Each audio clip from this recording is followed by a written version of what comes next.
सभी को नमस्कार। अगर बात करें मेरे शक्तिमान कलेक्शन की, तो मेरे पास ये कुछ कुल मिलाकर के 8 किताबें हैं, 8 बुक्स हैं।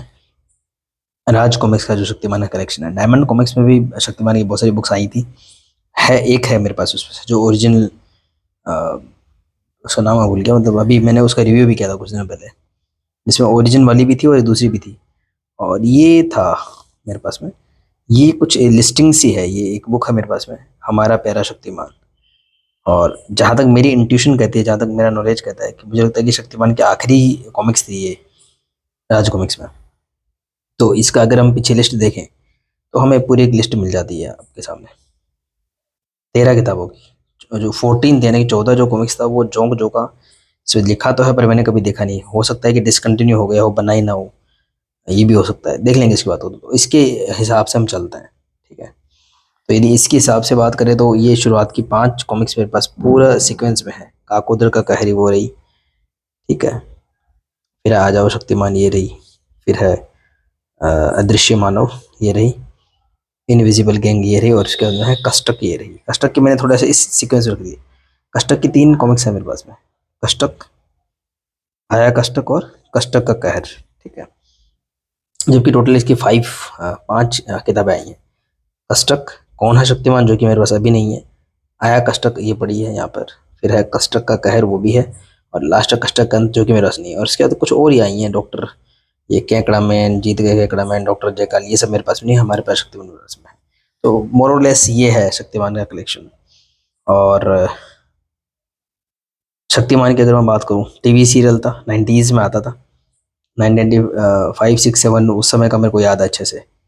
97 98 99, मतलब वो एक पीरियड आया था, मतलब कब से कब तक आया था एग्जैक्टली तो मुझे याद नहीं। 1987 से लेकर के 99 तक आया था, ऐसा कुछ था, मतलब 2-3 साल आया था शक्तिमान। बहुत सारे एपिसोड्स भी इसके आए थे और काफ़ी पसंद किया जाता था। पहला इंडियन सुपर हीरो मान सकते हैं, क्योंकि जो हमारे जो रीच थी वो केवल दूरदर्शन तक सीमित थी। और जो ये सुपरमैन, बैटमैन, स्पाइडरमैन वगैरह, इनसे हम बिल्कुल भी परिचित नहीं थे। सुपरमैन के कुछ स्टिकर्स मैंने देख रखे थे, नाम जानता था। कभी किसी के ज्योमेट्री बॉक्स पे, किसी के बैग पे, बहुत रेयरली वो चित्र देखने को मिलते थे। मैंने जो जो एरा है मैंने देखा हुआ है, जब मैंने होश संभालने के बाद में। शक्तिमान अपने आप का एक, अच्छा ये सीरियल काफ़ी फेमस था ये। शनिवार और रविवार को आता था। हाँ, जहाँ तक मुझे याद आ रहा है, शनिवार को रात तो हो जाती थी काफ़ी, 10-11 बजे आता था, 10 या 11 बजे आता था, और 1 घंटे का आता था।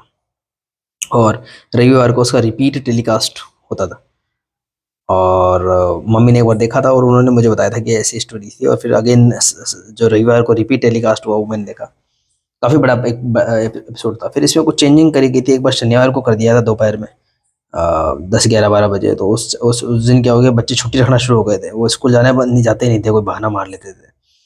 फिर शायद प्रेशर में आकर के इसका टाइम जो है फिर संडे को किया गया था, फिर हम लोग इसको देखते थे। काफ़ी फेमस था, तो बहुत बहुत फेमस था।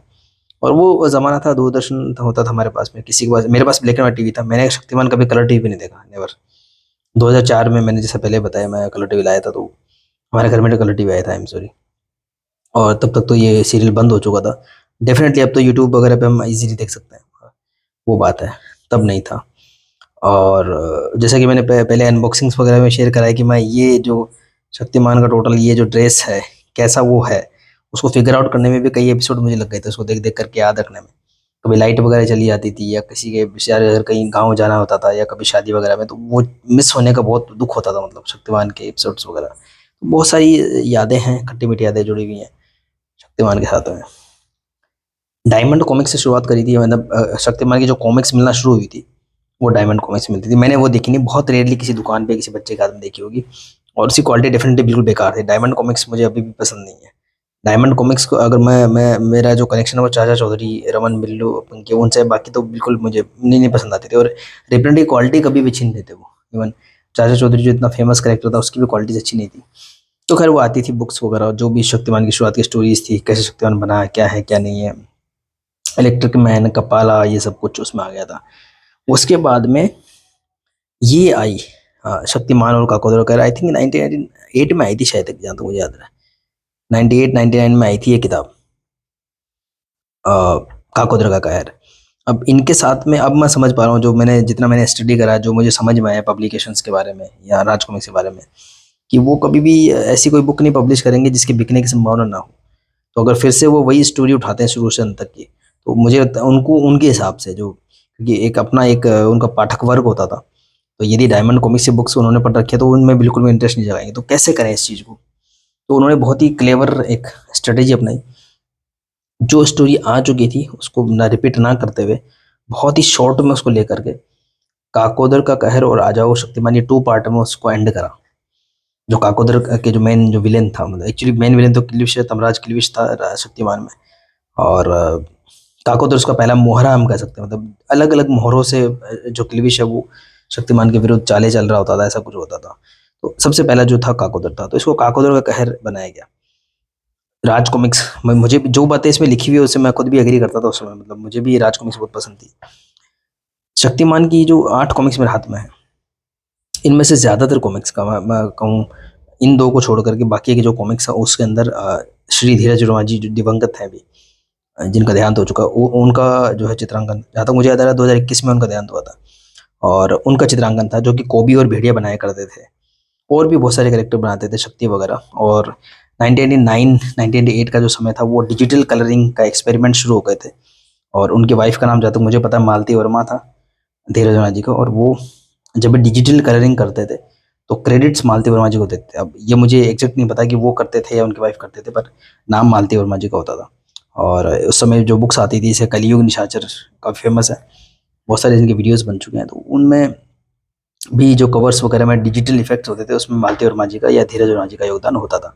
तो इसमें मेन जो चित्रांकन है वो आपको धीरज वर्मा जी का मिलेगा, एक चीज़, और दूसरा आपको वो इफेक्ट्स देखने को मिलेंगे। उस ज़माने में 1998 की मैं बात कर रहा हूँ, 1999 की मैं बात कर रहा हूँ, तो जैसे या तो फ्लैट कलरिंग हुआ करती थी। फ्लैट कलरिंग मैं आपको इसमें दिखा देता हूँ। फ्लैट कलरिंग ऐसी होती थी कि रेड है तो रेड, येलो है तो येलो, बिल्कुल सिंपल सा आप देख पा रहे हैं, बिल्कुल सिंपल सिंपल कलर, ये येलो है तो येलो है, ब्लू है तो सिंपल पड़ दिया, इसको बोलते हैं फ्लैट कलरिंग। लेकिन यहाँ से कुछ इफेक्ट्स आना शुरू हो गए थे, वो बहुत ही बेसिक हैं, बट काफ़ी मुझे बेहद पसंद आते थे, अभी भी आते हैं मुझे पसंद। ये देखिए ये इफेक्ट होता है ना, जैसे कि हल्का लाइट कहीं पे थोड़ा गहरा, जो चमक सी होती थी, जैसे ये कोई भी कलर है, देखो जैसे मान लीजिए फ्लैट कलरिंग नहीं है, कहीं हल्का है तो कहीं गहरा है, एक इफेक्ट है इसके अंदर, चांदनी चांदनी जो है ना, जो चमक सी होती है वो आपको देखने को मिलती है। तो ये बड़े बहुत पसंद आते थे, मैंने ऐसी बुक्स कभी देखी नहीं थी। सिर्फ कॉबी और भेड़िया की जो कॉमिक्स आती थी उसमें ऐसे इफेक्ट्स देखने को मिलते थे, या मैं इन शॉर्ट बोलूँ धीरज वर्मा जी का जहाँ पे काम होता था वहाँ पे ये इफेक्ट्स देखने को मिलते थे। इसलिए हाथ से बड़ी खूबसूरत बनी है किताबें, बहुत अच्छी बनाई उन्होंने। शुरुआत की 5 किताबों में हम देख सकते हैं कि शक्तिमान का खुद का ओरिजिनल चेहरा रखा जाता था, बाकी का जो बॉडी है वगैरह वो कॉमिक्स से बनाया, मतलब इन 4 में तो आपको एग्जैक्ट वही है, सीरियल का ही सीन दिखाया जाता है। यहाँ पर चेहरा शक्ति मुकेश खन्ना जी का है, बाकी बनाया गया है। और ये मुझे आया कष्टक पहली किताब दिख रही है ऐसी, जिसमें पूरा स्केच बनाया हुआ है। इवन कौन शक्तिमान में भी ऐसा था, बट मेरे पास वो बुक नहीं है इसलिए मैं बता नहीं पाया। आया कष्टक से जो पहली की किताब थी कौन शक्तिमान, तो वो ऐसी बुक थी जिसमें कवर पूरा धीरज जी का बनाया हुआ था, और अच्छा लगता था, कलरिंग वगैरह सबकी अच्छी थी। अ, विशेषांक मतलब 16 रुपीज़ इसका एमआरपी हुआ करता था। शक्तिमानी कॉमिक्स है, देखिए पहली किताब का मूल्य भी 16 रुपये था उस ज़माने में, और 64 पेज होते थे, जिसको कि हम विशेष अंक बोलते हैं। ये जो 32 पेज की किताब आती थी उसका मूल्य 8 रुपये होता था पहले, बाद में फिर 10 रुपये हो गया था। तो ये 1980 ये 2000 की शुरुआत में हुआ था, 1999 खत्म हो गया था, और इसको हम कॉमिक्स बोलते थे। कॉमिक्स मतलब 32 पेज की विशेष अंक जिसको बोलते हैं, 64 पेज का या 96 पेज का, तो विशेष अंक होता था, और विशेष बनाया भी काफ़ी अच्छा बनाया, मैंने पढ़ के देखा है इनको, सबको पढ़ा मैंने, अच्छा बनाया। और कॉमिक्स जो मतलब 32 पेज की उन कैरेक्टर्स की ज़्यादा निकलती थी, जैसे कि एंथोनी है, तिरंगा है, इंस्पेक्टर स्टील है, परमाणु वगैरह, जिनकी कम बिकती थी, मतलब जैसे नागराज, ध्रुव, डोगा वगैरह जो जो ज़्यादा सेल होते थे कैरेक्टर, उनके विषयांक निकले आते थे। तो विषयांक में तभी इन्वेस्ट करते थे वो पब्लिशर्स जब उनको लगता था कि बिकेगी अच्छी, और बिकी डेफिनेटली, क्योंकि विशेषांक ही आए थे। यहाँ तक ये आया कष्टक तक विशेषांक आए, मतलब यहाँ पे आपको 6 दिखाई दे रहे हैं, बट 7 आप मान लीजिए, जो ये जो इसमें लिस्टिंग दे रखी है। तो ये जो है काकोदर का कहर, आ जाओ शक्तिमान, अदृश्य मानव, इनविजिबल गैंग, कष्टक, कौन है शक्तिमान, और आया कष्टक, यहाँ तक 64 पेज के आते थे 7 किताबें। बस इसके बाद की स्टोरी को तोड़ दिया गया 32-32 पेज में, थोड़ा गलत किया गया, मुझे लगता है यहाँ तक रुक जाना चाहिए था इनको। ये कष्टक का कहर और कष्टक का अंत, ये 2 किताबें इन्होंने बनाई 32-32, उसको भी एक विषयांक बना देते, तो कष्टक की जो सीरीज थी वो 4 किताबों में खत्म हो जाती, कष्टक, पौना शक्तिमान, आया कष्टक और कष्टकांत। लेकिन इसको भी इन्होंने 5 किताबों में खींचा, और उसके बाद 4 किताबें और आई, कैकड़ा मैन, जीत गए गैकड़ा मैन, डॉक्टर जेकाल और हमारा प्यारा शक्तिमान, और फिर मुझे लगता नहीं जोक जोक आई थी। तो बहुत छोटा सफर रहा, बहुत छोटा कलेक्शन था। और जब इनकी बात आती है, जैसे राज कॉमिक्स के जो अदर कैरेक्टर्स हैं, तो उसमें तो बिल्कुल क्लियर होता है, सारे राइट्स राज कॉमिक्स के पास होते हैं। क्रिएटिव जो राइट्स होते हैं वो आर्टिस्ट से बुक्स बनवाते हैं और उनको बेचते हैं। बट इसमें मुकेश खन्ना जी का भी कुछ कंट्रीब्यूशन रहा होगा, कॉपीराइट्स का जो चक्कर रहा होगा। तो ये तो क्लियर हो गया कि भाई कुछ किताबें राज कॉमिक्स में आई, कुछ किताबें डायमंड में आई, उनके राइट्स उनके पास है। पर मुझे पता नहीं रिप्रिंट्स के राइट है कि नहीं राज कॉमिक्स के पास, क्योंकि ये बुक्स अभी तक रिप्रिंट हुई नहीं है। क्योंकि जहाँ तक मेरा दिमाग कहता है कि जब इन्होंने ओरिजिनली पब्लिश करी है तो राइट होता ही होगा। जैसे कोई भी टीवी सीरियल बनता है, मूवीज वगैरह बनती है, बट इनके कॉम्प्लिकेशंस मुझे नहीं पता कि किन टर्म्स एंड कंडीशंस पे उन्होंने लिया होगा। बट अगर रिप्रिंट्स के राइट है तो फिर मनोज गुप्ता जी आई थिंक इनका रिप्रिंट ले आएंगे, और नहीं है तो फिर ठीक है, ये बुक्स मिल जाती हैं। अभी कुछ तो है मेरे पास में, ये बड़ी इजीली मिल गई थी मुझे, ये मुश्किल मिली थी बहुत, ये वाली। और प्लस ये वाली जो है वो स्टोरी की बात करते हैं, तो काकोदर में का कहर जैसे कि नाम से ही है कि काकोदर पे फोकस करा हुआ है इसमें। बाकी वो इलेक्ट्रिक मैन वगैरह उनको बड़े शॉर्ट में निपटा दिया है, किस तरीके से ओरिजिन हुआ शक्तिमान का वो दिखा दिया, स्टोरी बहुत ही शॉर्ट में दिखा दी है, और मेन सीधा काकोदर पे आ गई है स्टोरी वाली। हाँ, जो ओरिजिनल स्टोरी थी उसमें काफी लंबा चौड़ा चला था हिसाब किताब, और उसके अंदर इलेक्ट्रिक मैन वगैरह सब दिखाए थे। तो इसमें ये दिखाया है कि जो है, ये देखिए धीरज वर्मा जी का जो आर्ट का स्टाइल था अच्छा लगता था इसमें, कलर वगैरह। तो काकोदर की मूर्ति, वो मूर्ति से काकोदर बनता है, जे बनता है, वे क्रिकेट वगैरह वो सब सब दिखाया था इसमें। और जो भी उनके होते थे वो शॉर्ट में दिखाया था। मतलब इसमें ऐसा दिखाया कि जब हमारा जो शक्तिमान जब शुरू हुआ था उसमें काकोदर जिंदा हो गया था, और धीरे धीरे करके उसमें डिफरेंट एपिसोड्स आते थे, जैसे इलेक्ट्रिक मैन वगैरह या कपाल इस तरीके के ये करके। पर इसमें इसको बड़ी जल्दी निपटा दिया। और उसके बाद में क्या हुआ कि आ जाओ शक्तिमान उसका नेक्स्ट पार्ट बनाया। इसमें ना एक मुझे शिकायत थी, एक तो पहले मुझे ये जब मैंने बुक पढ़ी, जब एक्चुअल में मैंने पढ़ी थी, तब भी मैंने कहा यार बहुत कम है 64 पेज इस काकोदर का स्टोरी के लिए, सारा कुछ स्नैपशॉट में ले रहे हैं। प्लस इसमें स्टोरी इतनी कम रखी कि इतने ऐड हैं। हालांकि मुझे ये बुक पर्टिकुलरली ऐड के लिए काफ़ी पसंद थी। देखिए डोगा है इसमें, तिरंगा है, शक्ति है, परमाणु ध्रुव, नागराज के ये इतने अच्छे पोज वगैरह थे तो अच्छे लगते थे। बट ये तो इतने तो ये हो गए, फिर ये देखिए और ऐड हो गए। बहुत कम इसमें स्टोरी होती थी, 51 पेज की, जबकि 64 पेज तक स्टोरी पहुंचती नहीं थी। ये देखिए इसमें भी आप देखोगे तो ये 51 52 पेज में निपटा दी। फिर आगे ये मुकेश खन्ना जी का कुछ इसमें जैसा ग्रीन पेज वगैरह आता था वैसा भी होता था, और बीच में शायद कहीं ऐड भी होता था। सच में बहुत कम स्टोरी हमको दी जाती थी। देखिए आप, 2 ही ऐड भी होते थे, तो सच में बहुत कम लगती थी स्टोरी ये, और होती भी थी। बट हाँ, इसका ओवरऑल पैकेज काफ़ी अच्छा लगता था। ये शक्तिमान का है, प्लस साथ में गंगाधर का पोस्टर, मैं हालांकि मैंने कभी पोस्टर देखा नहीं। और ऐड वगैरह में काफ़ी अच्छे लगते थे इसके ऐड वगैरह, वो काफ़ी अच्छी लगती थी। तो काकोदरा कहर में वो काकोदरा जिंदा रहता है, और जे के रूप में रहता है जो और ये किलविश है देखिए आप। और काकोदर का जो लास्ट का जो एंड था वो ये था कि काकोदर अपना एक जहर निकालता है किसी, और वो शक्तिमान को मारने का प्रयास करता है। तो इसमें वो सीन भी दिखाया है कि शक्तिमान और काकोदर अपना जहर जो है वो किसी चीज़ के जरिए फैलाने की कोशिश करता है, और शक्तिमान का शक्ति परीक्षण वगैरह भी करता है। और यहाँ पर आकर के जो है आ जाओ शक्तिमान में वही स्टोरी कंटिन्यू होती है। और इसमें मुकेश खन्ना जी पूरा बताते हैं कि क्यों उन्होंने डायमंड कॉमिक्स को डिसकंटिन्यू करके क्यों राज कॉमिक्स को छापने दिया, क्योंकि वही जो हमको लगता है क्वालिटी, और सच में क्वालिटी अच्छी थी। राज कॉमिक्स की क्वालिटी डेफिनेटली अच्छी। तो इसमें इसमें अगेन सेम स्टोरी स्नैपशॉट में आती है, और शक्तिमान को मारने का प्रयास किया था। अब देखो एक तो बहुत छोटी वो स्टोरी पहले से थी, फिर बाद में उसका स्नैपशॉट और दे दिया इसमें 5 6 पेज का। तो एक्चुअल कंटेंट किसी भी बुक में बहुत कम होता था, बट बेनिफिट ये होता था कि आपके बीच में कोई बुक मिसिंग है तो आपको सारी स्टोरी समझ में आ जाती थी। तो वही है हाँ, इसमें सुरेश डिगवाल जी का काम था by the way, second book में अच्छा बनाया था उन्होंने, कोई दिक्कत नहीं है। तो वही वो जो है काकोदर के जहर से बच्चों को बचा लेता है शक्तिमान, और फिर सीधा शक्तिमान काकोदर के पास ही पहुंच जाता है, और वहां जाकर के उसको चैलेंज वगैरह करता है कि तुम मेरे शक्ति परीक्षण देखना चाहते थे तो देख लो, ऐसा करके उसका एंड कर देता है काकोदर का। एक तो ये बात है। और प्लस आ जाओ शक्तिमान का एक वो टाइटल ये भी था कि इसमें वो सभी कॉन्सेप्ट दिखाता है जो सुपरमैन स्पाइडरमैन में आपने कई बार देखा होगा। हमने हालांकि उस समय नहीं देखा था कि वो गंगाधर सिर्फ गंगाधर बन के रह जाता है शक्तिमान, मतलब बीच में शक्तिमान बनना बंद कर देता है। तो उस टाइप का एपिसोड भी था इसमें। तो इसका नाम है ना आ जाओ शक्तिमान, वो उसी से उठाया गया था। तो ये 2 पार्ट का एक है, ये 2 अगर पार्ट हो तो वो अपने स्टोरी कंप्लीट है। ये जो जितना भी स्टोरी आई थी सीरियल में, वो सारी को जब स्नैपशॉट कर दिया इन्होंने काकोदर का कहर और राजा और शक्तिमान में, उसके बाद की स्टोरी को फिर धीरे धीरे एक्सप्लोर किया। तो अदृश्य मानव और इनविजिबल गैंग जो कि छोटी सी स्टोरी थी उसमें 2 पार्ट बनाए, और इसको इन्होंने फिर एक्सप्लोर किया। कैसे एक्सप्लोर किया? वही जो एक वही वैज्ञानिक वगैरह है जो ऐसा कुछ जैकेट या कोट बनाता है इससे आदमी गायब हो सकता है, और अगेन हर बुक शुरू होगी तो आपको पूरा ये मुकेश खन्ना जी का ये मिलेगा, प्लस जो है आपको यहाँ पे पुरानी स्टोरीज का स्नैपशॉट मिलेगा। और पहला जो सीन काफ़ी अच्छा आता था, तो ये शक्तिमान के मतलब पोजेस काफ़ी अच्छे थे। ये बुक मेरे पास कवरलेस थी, मैंने आपको पहले भी अनबॉक्सिंग में बताया था कि ये कवर नहीं था मेरे पास में, पर मुझे ये पोज काफ़ी अच्छा लगता था शक्तिमान का, देखो ये वाला। और ये जो ना डिजिटल कलरिंग जो इफेक्ट बड़ा बहुत अच्छा लगता था मुझे, इसका एड वगैरह भी बड़ा अच्छा था।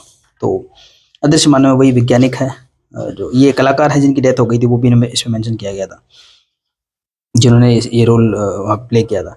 तो ये वैज्ञानिक है, ऐसे अदृश्य सूट बनाता है, और थोड़ा सा हैरी पॉटर जैसी मूवीज होती है ना, जो इंसान थोड़ा सा डाउन मतलब एक आम जिंदगी में इतना ज़्यादा हीरोइक नहीं होता, वैसा कुछ दिखाया गया, तो उससे वो उस गैप को फिल करने की कोशिश करता है, जो काफ़ी रिलेटेबल है। अच्छी स्टोरी अच्छी थी, नो डाउट, अभी भी मैंने पढ़ी, अच्छी लगी मुझे। और फिर आगे वही है कि इनविजिबल मैन के बाद इनविजिबल गैंग कैसे बना, मतलब जो भी बुरे तत्व होते हैं वो जरूर वैसा सूट और पाना चाहेंगे। अच्छा, इसमें से जो इनविजिबल गैंग जो बुक है, खास करके ये 25 सारी किताबें 25 साल पुरानी है बाय द वे, 25 साल पुरानी किताब है ओरिजिनल जो भी आई थी, और इसकी क्वालिटी में देखिए आश्चर्यचकित रहा, मतलब इसकी क्वालिटी बेहतरीन, देखिए आप आई थिंक आप इसमें से भी वीडियो में महसूस कर पाएंगे। 25 साल पुरानी किताब है, सिंपल, और स्टिकर लगा 60 का, 16 रुपये मूल्य था, पोस्टर भी मुफ्त था, और इसकी क्वालिटी आप अभी देखो, अभी महसूस कर पाओगे। इतनी बढ़िया क्वालिटी तो अभी भी नहीं आती, नई वाली भी नहीं आती, इसकी क्वालिटी सच में जबरदस्त है। देखो अगेन, बस दो में सुरेश डिगवाल जी का काम था, इसमें धीरज वर्मा जी का, बाकी समय फिर धीरज वर्मा जी का, ठीक है। बहुत ही बेहतरीन कहानी। इसमें वही है, इनविजिबल उसका सूट वगैरह है, थोड़ा सा उसको एक्सप्लोर किया जाता है, फिर कुछ गैंग वगैरह उसके रेप्लिकास बनाने की कोशिश करता है, और शक्तिमान किस तरीके से शुरू करता है, और कैसे वो वैज्ञानिक उस बात को समझता है कि ये ठीक नहीं है, उसको एंड कर देता है सूट को, देखिए सूट के समय जलाया था। और फिर इसमें ना ये एक तो मैंने कहा, ये शक्तिमान का तो ये अभिशप्त ही है किताबें, स्टोरी का कंटेंट बहुत कम आता था, इसमें ऐड कम रखे, तो इसमें अब इसमें वो ऐड कर दिया, शरीर एक मंदिर है चंद्रपल शक्तिमान के साथ, वो भी हमको अच्छा लगता था। शक्तिमान का जब सीरियल आता था ना, बीच में कुछ ऐसा भी हुआ था, नेगेटिव इम्पैक्ट आना शुरू हो गया था कि भाई शक्तिमान की वजह से बच्चे क्या करते, छतों से गिर रहे थे, या कुछ घूम कर उड़ने की कोशिश कर रहे थे, उनको लगता था कि हम गिर जाएंगे तो शक्तिमान बचाने आएगा, तो ऐसी कुछ अफवाहें थी, सच था मुझे नहीं पता। तो उसका भी एक सॉल्यूशन निकाला था, फिर जब शक्तिमान आता था उसके बाद में मोरल वैल्यूज पे और बहुत अच्छा बनाया था उन्होंने, वो शरीर एक मंदिर है चंद्रपल शक्तिमान के साथ, तो वो भी इसमें ऐड करने की कोशिश करी। तो ये बुक्स है तो काफ़ी अच्छी और यूनिक, इसमें डाउट नहीं होता, काफ़ी अच्छा नॉस्टैल्जिया और वर्थ रीडिंग है। मैंने इनको रीड करके गया तो बिल्कुल भी वाहियात स्टोरी नहीं है। तो ये 2 पार्ट में काकोद्रा का राजू शक्तिमान वो आप पढ़ सकते हो, कोई प्रॉब्लम नहीं है। और 2 पार्ट में ये है अपना अदृश्य मानव और इंजन म्यूजिक ने बहुत ही अच्छे से डेवलप करा है स्टोरी आर्ट वगैरह को। फिर से धीरज वर्मा जी की वापसी अच्छी लगती है, इन दोनों में सुरेश डिगवाल जी का काम है। अब यहाँ आता है कस्टक। कस्टक का जो पूरा इवेंट है वो आई थिंक पूरा का पूरा जो है वो धीरज वर्मा जी ने बनाया है।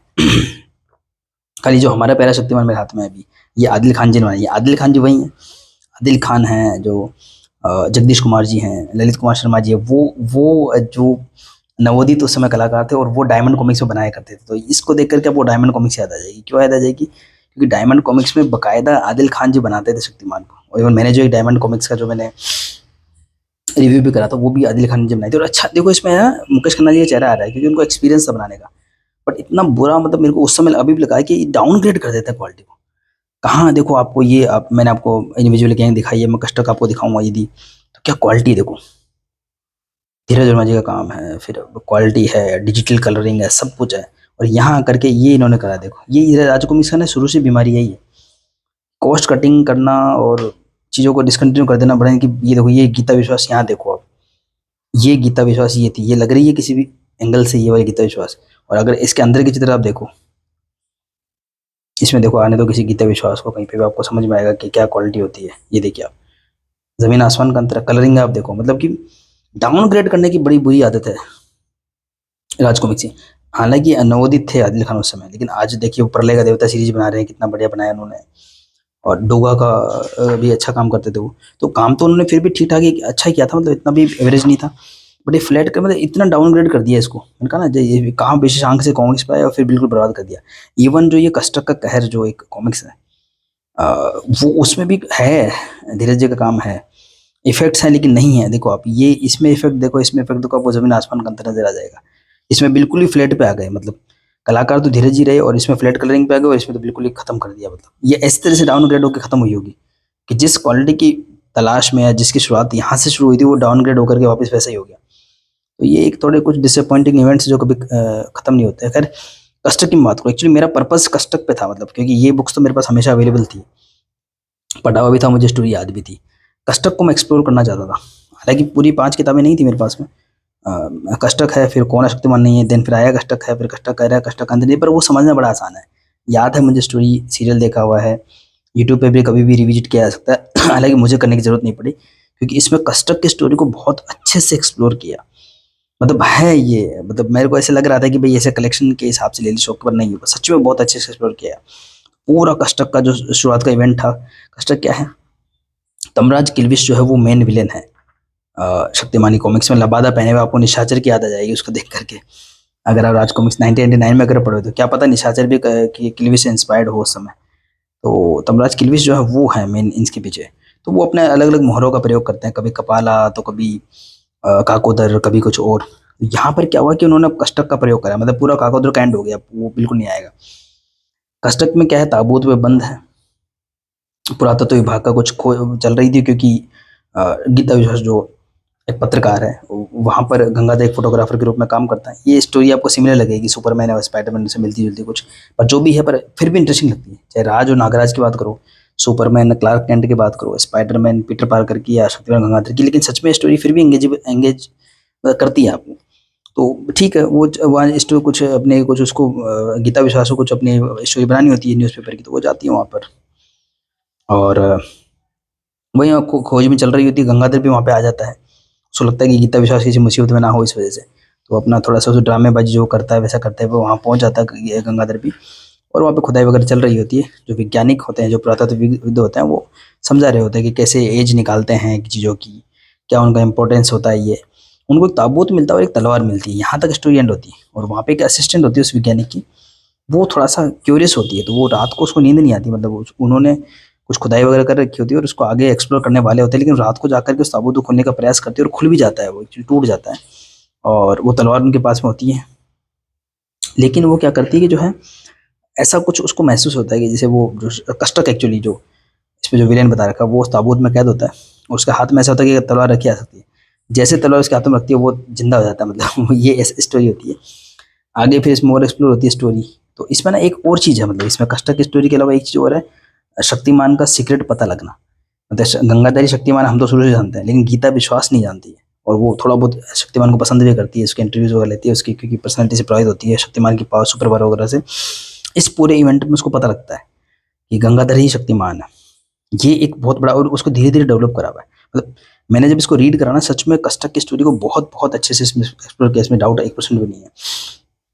तो कौन शक्तिमान रस नहीं है, लेकिन उसकी जरूरत की दिक्कत नहीं है, क्योंकि यहाँ पे आपने को जो है पूरा स्टोरी पता है, प्लस यहाँ पे आपको स्नैपशॉट भी मिल जाता है। इवन देखो यहाँ पर जो धीरज रोजी ने चित्र बना रखा था, ये वाला, इसी चित्र का यूज करके आगे कष्टक का कहर का ऐड बनाया गया था।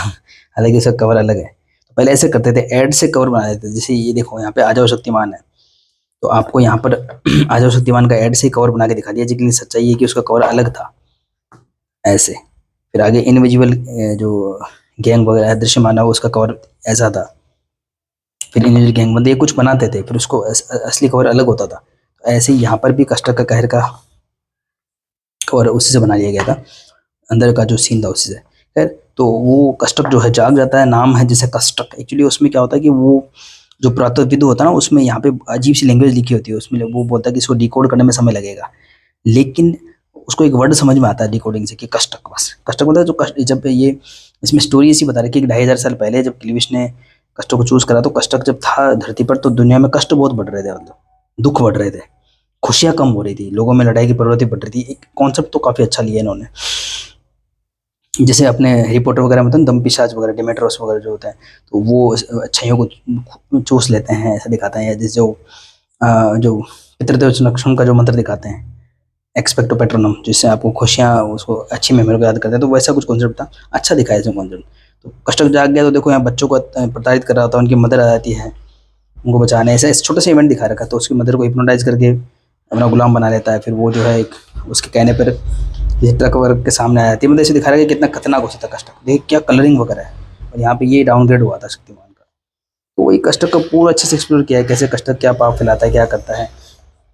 और इसमें गीता विश्वास का बड़ा कॉन्ट्रीब्यूशन था। गीता विश्वास यहाँ पे समझ रही होती धीरे धीरे करके कि गंगाधर ही शक्तिमान है, क्योंकि इसका इसका जो कॉन्सेप्ट है ना, वो वैज्ञानिक ने दिया था उसको गीता को। उसने थोड़ा सा उसका दिमाग खोलने का प्रयास किया, जो कन्वर्सेशन उसकी हुई थी कि भाई आप जो है शक्तिमान का इंटरव्यू वगैरह करते हो, शक्तिमान का लाइव, आपको क्या लगता है कि हमेशा लाल सूट पहन के थोड़ा वो रहता होगा, क्या उसके दिमाग में चलता होगा, तो वहाँ से उसके कॉन्सेप्ट आइडिया उसके दिमाग में आया था। फिर धीरे धीरे एक्सप्लोर करने पे उसको शक हो जाता है कि गंगाधर ही शक्तिमान है। ये इसमें स्टोरी आगे बढ़ती है। और गंगाधर और उसका डायलेमा होता है कि गंगाधर पसंद करता है एक्चुअली गीता विश्वास को। तो यहाँ पे कि उस चीज़ को एक्सेप्ट करने में उसको दिक्कत आ रही होती है। तो यहाँ पे उसकी जो ड्यूअलिटी है ये सामने आती है। और यहाँ पे जो कन्वर्सेशन ऐसे दिखाते हैं कि एक्चुअल गंगाधर यहाँ बैठा हुआ है जो एक्चुअल जो है, और उसके जो दोनों अल्टर ईगो है, एक तो सुपर शक्तिमान और दूसरा ये थोड़ा सा भोंदू सा या थोड़ा सा कॉमेडियन सा गंगाधर। ये दोनों आपस में बात कर रहे थे, एक्चुअली ये बात इनके दिमाग में चल रही थी। अच्छे से इसको एक्सप्लोर करा है कि क्या होना चाहिए क्या नहीं होना चाहिए। और अंत में जो है जब वो ये डिसाइड करता है कि वो गीता से बात करेगा, इतने में एक जो उनके गुरु होते हैं शक्तिमान के वो उसको इस बात से मना कर देते हैं कि आपको जो है बलिदान करना होगा, ये करना होगा। इंडियन जो कॉन्टेक्स्ट में सुपर हीरोज़ का ये रहता है, ये थोड़ा चेंज रहता है, क्योंकि हमारे जो सुपर हीरोज़ जो भी हैं वो सारे के सारे क्या होते हैं कि वो वेस्टर्न सुपर हीरो से इंस्पायर्ड होते हैं। जैसे शक्तिमान है, मान लो सुपरमैन से काफ़ी कुछ आपको मिलता है जुलता मिलता है। ऐसे नागराज ध्रुव वगैरह भी कुछ कुछ आपको क्वालिटीज़ मिलेंगी सुपर हीरोज़ वगैरह में। तो होता क्या है कि लेकिन उनकी वैल्यूज़ अलग रखी आती है। ध्रुव, नागराज, शक्तिमान को अगर आप कंपेयर करेंगे सुपरमैन, बैटमैन वगैरह से, तो ये वैल्यूज़ बहुत ही अलग है। मतलब यहाँ पे प्यार वगैरह कोई स्थान नहीं है कॉमिक्स में, बिल्कुल स्थान नहीं है। मतलब आप नागराज को देखो, ध्रुव को देखो, डोगा को देखो, किसी को भी देख लो। हालांकि अब थोड़े थोड़े स्टोरीज में चेंज आए हैं राज कॉमिक्स में, काफ़ी वो लोग हुई, यानी पहले सच में बिल्कुल क्रिटिक क्लियर था यहाँ पे। तो शक्तिमान को प्यार करने का कोई हक नहीं है, ऐसा इसमें होता है। मतलब तो ठीक भी है। वो इसमें ये दिखाते हैं कि वो डायलेमा दिखाते हैं, तो बड़ा अजीब सा इसमें ये अच्छे से इसको कैप्चर किया स्टोरी में, बड़ा अच्छे से इसको ब्लेंड किया गया इस चीज़ को। और वो कष्टक है। अब क्या होता है कि कष्टक के प्रभाव में आके, सम्मोहन में आकर, ये तमराज की विष है जो आपको निशाचर जैसा लगेगा। और वो शक्तिमान को मारने का ऑर्डर दे देता है, गंगाधर को मारने का, और वो मारती भी है, मतलब जो गोली मार देती है। अब इसमें मुझे ये बचकान हरकत लगी कि शक्तिमान की इतनी कॉमिक्स आ चुकी थी उस समय, इतने इस कॉमिक स्टोरीज आ चुकी थी।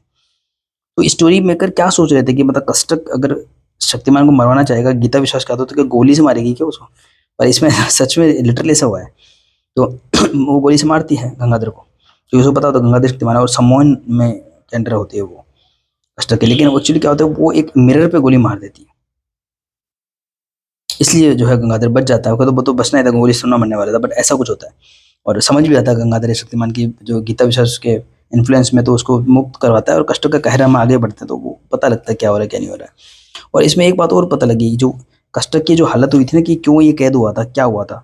तो उसमें 2,500 साल पुरानी कहानी बताते हैं कि कब वो काफ़ी लोगों को परेशान कर रहा होता है, और एक कोमलता करके कोई होती है, भिक्षु क्या या साध्वी कुछ होती है, उसके हिसाब से ऐसा होता है। और ये गीता विश्वास उसी का पुनर्जन्म है। देखो यहाँ पे, देखो वही धीरज जी का काम है, पर कितनी फ्लैट कलरिंग आ गई है। देखो यहाँ पे क्या इफेक्ट थे, सारा बर्बाद कर दिया इन्होंने। ये बस कुछ स्टेप में आगे बढ़ते पूरा कचरा कर देते हैं। देखो वही आर्टिस्ट है। यहाँ देखिए कलरिंग, आप पेज की क्वालिटी देखिए, यहाँ देखिए आप, यहाँ देखिए बिल्कुल फ्लैट कलरिंग पेज पे आ गए थे, और इसमें तो फिर आर्ट और ही खराब कर दिया था। तो ये इसमें वही वो स्टोरी अच्छा स्टोरी डाली। मैं ये एक्चुअली ये बात मैं भूल गया था कि ये वो भिक्षुका थी। तो उसमें वही दिखाता है कि ये देखो, ये वो मिरर पे मार रही है गोली वगैरह इस तरीके से, तो शक्तिमान उसको आजाद कराता है। लेकिन ना इसमें जो पूरा गीता विश्वास का जो एक्सप्लोरेशन है, मैं और बात करूंगा इस बारे में। तो ये चलता है, और इसमें कष्टकांत है नहीं, लेकिन उसमें क्या होगा हम समझ जाएंगे कष्टकांत किस प्रकार से होगा। यहाँ पे एक कोराम का ऐड है, ओरिजिनल ऐड, क्योंकि ये बुक ओरिजिनल है सारी, कभी रिप्रिंट तो हुई नहीं है। तो ये कितना आंखों को सुकून देता है। देखो आप, ओरिजिनल कोराम का ऐड बड़ा अच्छा लग रहा है, बहुत अच्छा। ठीक है, अभी तो ये काफ़ी रिप्रिंट वगैरह हो चुके हैं। तो घुमा फिरा की बात ये थी कि कोहराम मतलब ईयर 2000 में आने वाली थी, और ईयर 2000 आते आते शक्तिमान का भी एंड हो गया इसमें, नहीं कुछ आया। तो कष्ट तो ये है कि मतलब इसमें दो तीन चीज़ें मैं बताऊंगा। तो ये सच में अच्छी बनाई है इन्होंने, शक्तिमान का एक अच्छा प्रयास किया था और सफल भी रहे थे। फिर आगे तो ये कई चीज़, जितने लोग इन्वॉल्व होते हैं ना, उतना प्रॉब्लम आता है किसी भी प्रोजेक्ट को बनाने में। हम तो बचपन में इसको क्रिएटिव नज़र से देखा करते थे, लेकिन ये जो जो भी इनका पब्लिक जो कॉपीराइट्स हैं, पैसा है, ये सब कुछ वो उसमें आता है, मतभेद वगैरह होते हैं। बट जो भी हुआ ठीक है, अच्छा हुआ। कलेक्शन कम है तो बुक्स कम है तो कलेक्शन करना ईजी होता है। लेकिन हाँ, जितने भी इन्होंने एक्सप्लोर किया है, चाहे काकोदरा का कह राजो शक्तिमान है या दृश्य मनोरंजन गंगा, ये अच्छी एक्सप्लोर करा है। पूरा का पूरा जो जर्नी है इसमें, कष्ट के आज़ाद होने की, कष्ट की बैक स्टोरी की, गीता विश्वास के बारे पुनर्जन्म वाली, या फिर शक्तिमान का सीक्रेट रिवील होने वाली, और बीच बीच में जो है ये शरीर एक मंदिर है चंद्रबल शक्तिमान के साथ, वो भी बहुत अच्छा इन्होंने सेगमेंट रखा है। अच्छा लगता है, सारी यादें, मतलब प्योर नॉस्टैल्जिया इसमें आपको महसूस होता है। ये देखिए, इसमें भी शरीर एक मंदिर है चंद्रबल शक्तिमान के साथ, वो भी इसमें हर एक में आएगा वो। देखिए आप, तो स्टोरी आपको लगभग सब में 50-50 पेज के आसपास ही मिलती है। ठीक है। और मैं एक बात और बोलूँगा बस इसमें ना, अच्छा हाँ, जो शक्तिमान, जो गीता विश्वास धीरे धीरे डिस्कवर करती है कि गंगाधरी शक्तिमान एक्चुअली है ना, ये 64-64 पेज की 4 कॉमिक्स के बराबर स्टोरी है। आप इसको ऐसा मान लो, मैंने 128 जो कोहराम जो था जिसका ऐड यहाँ देख पा रहे हैं हम, कोहराम 128 पेज की बुक थी, तो ये वैसी 2 बुक से बराबर स्टोरी टोटल कष्टक कष्टक की ओनली, क्योंकि यहाँ पे 2 बुक्स मिसिंग है। तो 64 पेज, फिर कोना शक्तिमान 64, फिर ये 64, और फिर ये 32 और 32 या एक 64 मान लो। तो इतनी बड़ी स्टोरी है और बहुत अच्छे से डेवलप करा है। बस एक बात मुझे हमेशा बेकार लगती थी शक्तिमान में कि ना इसको इतना ज़्यादा पावरफुल दिखाते थे ना कि सारा कचरा हो जाता था। यानी कि जैसे काकोदर का कहर में जो इसका शक्ति परीक्षण वगैरह होता है काकोदर के द्वारा, या काकोदर जो अपना जहर वगैरह फैलाता है, तो मतलब शक्तिमान को तो कोई बीट ही नहीं कर सकता। वो घुमा फिरा के बच्चे बीमार से होते हैं, ये तो उनका जहर चूस के खत्म करता है सारा मामला, तुरंत सब खत्म कर देता है जब मर्जी आए जब। यहाँ पे भी होता है, इतनी मुश्किल से धीरे धीरे करके 128 प्लस 128 पेज की स्टोरी में धीरे धीरे गीता विश्वास ये डिस्कवर करती है कि गंगाधरी शक्तिमान है। बहुत अच्छे से स्टोरी करी गई है, लेकिन अंत में वो सब कचरा कर देता है। वो एक अपने आंखों से सम्मोहित करके गीता विश्वास की मेमोरी भुलाता है, तो आगे की बुक्स में उसको बिल्कुल भी याद नहीं होता कि गंगाधरी शक्तिमान है। बट हाँ, ये है कि ये एपिसोड वास्तव में उस समय मुझे भी काफ़ी अच्छे लगे थे जब आते थे, ये मुझे याद है अच्छे से। और इसके बाद फिर डॉक्टर जेकाल आ गया था, और फिर डॉक्टर जेकाल तो फिर इतना आ गया था, डॉक्टर जेकाल टेकल होता था हर जगह। तो ये है, तो ये कष्टक के बाद डेफिनेटली डॉक्टर जेकाल आया होगा। इसमें केकड़ा मैन था। अब क्योंकि 32-32 पेज की तो डॉक्टर जेकाल का देखो, केकड़ा मैन ही 3 बुक्स में है, फिर हमारा प्यारा शक्तिमान हमारे हाथ में है, और केकड़ा मैन के बाद जोक जोका। एक्चुअली डॉक्टर जेकाल एक थोड़ा एविल टाइप का वैज्ञानिक बता रखा था। कष्टक के बाद में वो किलिस का मोहरा बनता है, और वो अलग अलग आविष्कार करके परेशान कर रहा होता है शक्तिमान को। तो केकड़ा मैन एक वो बनाता है, वो 2-3 बुक्स में चला होगा शायद। और बीच का जो गैप था जिसको कि पहले शरीर के मंदिर है चंद्रबल शक्तिमान के साथ हम 2-3-5-6 पेज में पढ़ लेते थे, उसी टाइप की स्टोरी हमारा प्यारा शक्तिमान। तो हमारा प्यारा शक्तिमान आपको वैसा लगेगा कि वो केकड़ा मैन डॉक्टर जेकाल की जो स्टोरी है उसके बीच में एक छोटा सेगमेंट आ गया है, तो आप इसको उस तरीके से देख सकते हैं। अच्छी है, लेकिन इसमें ना ये मैंने जब आज जो ना आज के दिन में सारी पढ़ ली है और बड़ी जल्दी। इसके अंदर जो एक पॉइंट था कि कुछ केकड़ा मैन को शायद फिनिश किया होगा, और जोक जोका आने वाला होगा, इसका नेक्स्ट कॉमिक्स होने वाला था जोक जोका। तो वही होता है जो डॉक्टर जेकाल वैज्ञानिक होता है, तो वो जोंक की जो प्रॉपर्टी होती है किसी कुछ खा करके बड़ी हो जाती है, और बड़ी हो जाती है, ब्लड सक करके बड़ी हो जाती है। तो जोंक जो का एक कुछ वायरस वायरस मिला करके फॉर किसी और एलियन प्लेनेट के ऐसा बनाया था, कुछ भी खा सकता है, काफ़ी बड़ा हो सकता है। ऐसा कॉन्सेप्ट था जोंक जोका का, मतलब वो आने वाला था, वो आया नहीं। तो उसके बीच का ये कड़ी थी।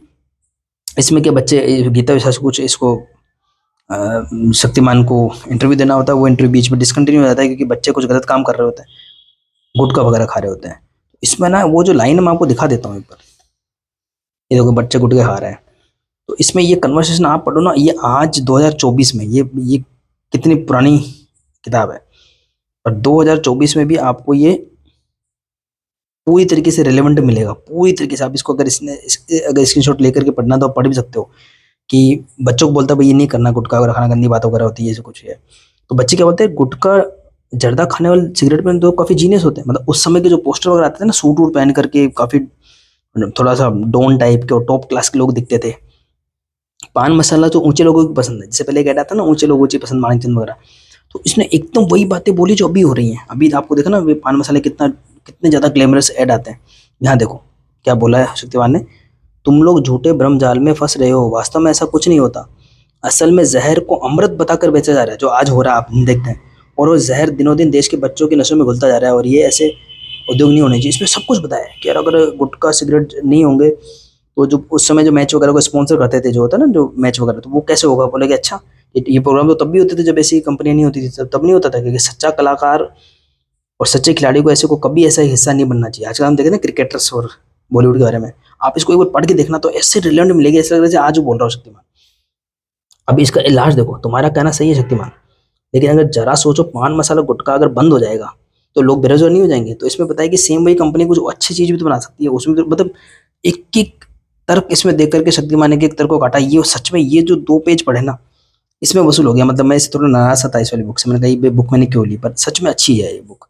तो शक्तिमान की बुक सच में मतलब वर्थ है। मतलब इसका जो अब अगर आप यूट्यूब वगैरह पे इसका सीरियल सर्च करोगे तो आपको उसके वीएफएक्स वगैरह आज के हिसाब से अप टू द मार्क नहीं लगेंगे, तो आपका इंटरेस्ट भी वेरी फ्रैंक नहीं जागेगा। लेकिन उस समय पे हमारे लिए मतलब बहुत बड़ी ट्रीट हुआ करती थी। जिन्होंने कभी आज तक कभी सुपर नेटवर्क का नाम नहीं सुना, उनको ये देखने को मिल जाए। अच्छा कॉमिक्स से हम जुड़े हुए थे, तो नागराज ध्रुव जिनको उनका टेस्ट मिल गया वो उसमें खुश थे, लेकिन जो लोग उस कॉमिक्स से नहीं जुड़े थे उनके लिए तो शक्तिमान बहुत बड़ी चीज़ है। अभी मेरे कुछ ऐसे मुझे मित्र मिलते हैं, ऐसे कोई स्टाफ मेंबर मिलता है जो कॉमिक्स से इनका कोई कनेक्शन नहीं है, जो जो बिल्कुल सुपर हीरो जॉनर को जानते ही नहीं है। जानते हैं क्यों? क्योंकि अभी वो सुपरमैन बैटमैन वगैरह मूवीज आई हैं, या एवेंजर्स वगैरह, आयरन मैन, स्पाइडरमैन वगैरह, इसलिए वो जानते हैं। उससे पहले नहीं जानते थे, वो शक्तिमान को जरूर जानते हैं। तो इसलिए नहीं जानते वो स्पाइडरमैन वगैरह को कि वो उनकी वही कॉमिक्स आती थी, वो इसलिए जानते हैं क्योंकि अब वो उनकी मूवीज आई हैं। और वही लोग पहले नागराज को जानते नहीं, लेकिन इसको जरूर जानते हैं। लेकिन ये सच में बहुत बड़ी ट्रीट थी, मतलब दूरदर्शन के थ्रू हमारे को सुपर हीरो का जोनर मिलना, और बहुत अच्छे से इसको लिखा गया था। ऐसी बात नहीं कि अच्छा लिखा गया था। और अगर सुपरमैन बैटमैन उसको मिल भी जाता तो हम उसके लिए तैयार नहीं थे, मतलब उसकी वैल्यूज हमसे बिल्कुल मैच नहीं करते। तो शक्तिमान सच में एक परफेक्ट हीरो था। और ये जो चंद्रबल शक्तिमान के साथ वो भी एक अच्छा सेगमेंट इंट्रोड्यूस किया था, मतलब एक ये कलेक्शन मुझे अच्छा लगा। मतलब आज मैं सोच रहा था पढ़ने का, मतलब कष्टक को देखना चाह रहा था। मतलब मैंने कहा, क्या है आया कष्टक, मैंने कभी पढ़ी नहीं थी, कष्टक करनी पड़ी थी मैं वो। फिर इसको पढ़ के ये गया, इस पे ये गया, फिर मैंने ये भी पढ़ डाली, ये भी पढ़ डाली, सारी पढ़ डाली। और सारे के सारे जो ये आता है ना, मुकेश खन्ना जी के पेज है, ये सारे मैंने पढ़े, टोटल पढ़े मैंने। और अच्छे लगे, और काफ़ी उस समय के सारे इंसाइट्स आए। वो तो पहले तो हमने क्वालिटी की बात बताई, क्यों हमने डायमंड से राज पे स्विच किया। फिर यहाँ पे जो ये हमारे कलाकार थे उनको थोड़ी श्रद्धांजलि सी दी। करगिल के बारे में कुछ था, एक में तो करगिल की बात हुई थी, पता नहीं कौन सी बुक थी वो। यहाँ पे कष्टक में तो करगिल जो वार वगैरह के बारे में बात हुई थी। और ऐसा करके मतलब अच्छा लगा। 32 पेज की मैं डेफिनेटली शायद नहीं होगा, एक में है शायद, इसमें था। इसमें क्वालिटी इतनी खत्म नहीं हुई थी, इसमें तो बिल्कुल खत्म कर दी थी। नहीं नहीं नहीं, ये तो है ही है। अच्छा अच्छा, सॉरी, ये पेज तो हर एक में था। चलिए ठीक है। तो आई थिंक काफ़ी बड़ा वीडियो हो गया है। आई आई आई होप कि मैंने कुछ ठीक वीडियो बनाया होगा, आपको कुछ पसंद आया होगा मेरा एफर्ट। मिलते हैं किसी और वीडियो में। धन्यवाद।